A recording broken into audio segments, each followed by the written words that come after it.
ادھر آؤ ادھر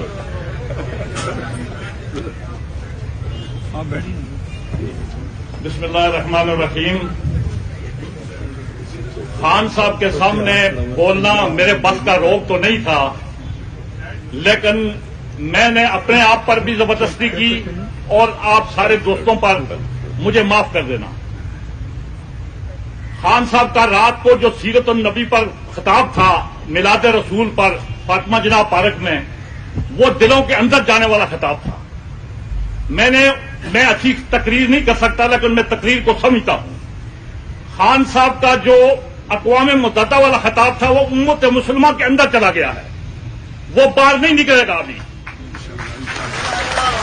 یہ جس مافیا کے پیچھے خان صاحب آپ لگے ہوئے ہیں، ان کے انشاءاللہ یہ آخری تہین کی، یہ آخری دور میں داخل ہو چکے ہیں. جب کوئی حرام خور مرتا ہے تو وہ تھوڑی سی دیر لگاتا ہے.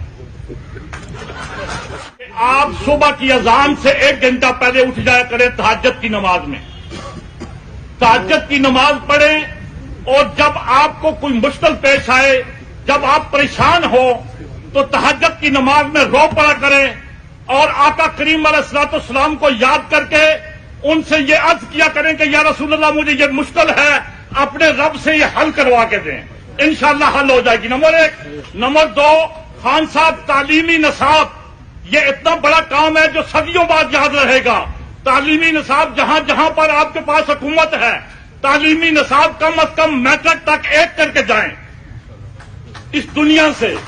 اور دوسری بات، تھانہ اور کچہری یہ اگر ٹھیک ہو جائیں تو خان صاحب پورا پاکستان تو آپ کے ساتھ ہے، ہم سب آپ کے ساتھ ہیں.